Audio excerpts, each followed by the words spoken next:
নির্বাচন ও সংস্কার নিয়ে জাতিসংঘ মহাসচিব অ্যান্তোনিও গুতেরেসের সাথে রাজনৈতিক দলগুলোর বৈঠকের কারণ খুঁজছে বিএনপি। দলটির বিভিন্ন পর্যায়ের নেতারা মনে করছেন এমন ঘটনায় জাতীয় নির্বাচন ঘিরে এক ধরনের সন্দেহ ও সংশয় তৈরি করছে। এদিকে রাজনৈতিক বিশ্লেষকরা বলছেন, সংস্কার ও নির্বাচন প্রশ্নে যখন সব পক্ষই একমত, তখন এ ধরনের বৈঠক বিভিন্ন প্রশ্নের জন্ম দেয়। আওলাদ হোসেনের প্রতিবেদনে বিস্তারিত। পদ্মা মেঘনা গড়িয়ে রাজনীতির জল পৌঁছেছে জাতিসংঘে।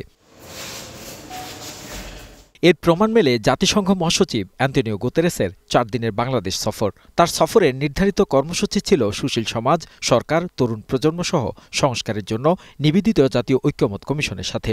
তবে দেশের রাজনীতির প্রধান রাজনৈতিক দলগুলোর সঙ্গে ছিল না পূর্ব নির্ধারিত কোনো কর্মসূচি।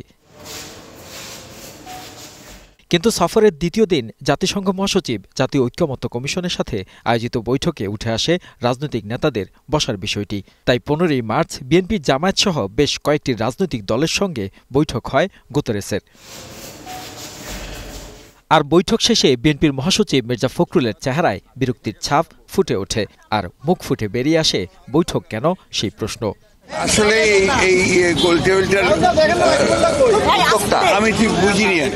এরপর থেকে রাজনৈতিক অঙ্গনে এই বৈঠক নিয়ে ব্যাপক আলোচনা চলছে। বিএনপির মধ্য থেকে কেন্দ্রীয় দায়িত্বশীল নেতারা জানিয়েছেন, দলের ভেতর এই বৈঠক নিয়ে আলোচনা হয়েছে। দলটির স্থায়ী কমিটির সদস্য ইকবাল হাসান মাহমুদ বলেন, বিষয়টি নিয়ে চিন্তিত তারাও। সফলতা কি তোমরাও দেখতে পাচ্ছ, আমিও যা তুমিও তাই, আমরা সবাই এক নাগরিক দেশের। সফলতা কি আমি তো দেখতে পাচ্ছি না, এবং আমি মনে করি যে তুমিও দেখতে পাচ্ছ না সফলতা কি।